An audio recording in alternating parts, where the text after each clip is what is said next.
আমার না মাথার ভিতর আমাশা হয়েছে রে, আমার মাথার ভিতর আমাশা হয়েছে। তোর দাদি মারা গেছে এই কথা বলে টাকা নিছিস, আর তোর দাদি চোখের সামনে আমার ঘুরতেছে, তুই টাকা নিছিস, টাকা দিবি, তুই এত পাক পারাস কা? বন্ধু রে, এবার কিছু টাকা দে রে, আমার নানি মারা গেছে রে বন্ধু। আমার টাকা লাগবো রে, গাড়ি ভাড়া লাগবো, মোবাইলের দোকান লাগবো, আমার জান লাগবো রে। টাকা দে বন্ধু, আমার নানি মারা গেছে রে। ধর, দে, তোর নানি মারা গেছে, ধর আমার কাছ থেকে দে টাকা রে, ধর। আর দে ধর, দে, কে তুই ধর। একটু দেখি। হ্যাঁ, তোর বলে নানি মারা গেছে, তোর দাদি মারা গেছে, আর ব্যাগে দুইজন আমার সামনে দিয়ে ঘুরতেছে।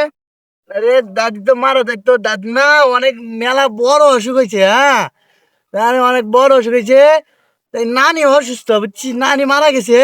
আমি যাবো, নানি মারা গেছে। হ্যাঁ, তোর নানি মারা গেছে, তোর নানি তো আমি দেখে আসলাম রে, তুই ফাজলামো করিস না। তোর নানি তোর দাদি দুটাকে আমি ব্যাগে দুইজন মিলে ঘুরতেছে, আর কোশ মারা গেছে, ফাজলামো করে আমার কাছ থেকে টাকা নিছিস? হ্যাঁ, আরে নানি সত্যি মারা গেছে রে বন্ধু, সত্যি মারা গেছে আমার নানি। নানির না বিরাট বড় অসুখ হয়েছিল, মারা গেছে। ফাজলামো বাদ দে, টাকা দিবি, টাকা দিবি। যে আমার না মাথার ভিতর আমাশা হয়েছে রে, আমার মাথার ভিতর আমাশা হয়েছে।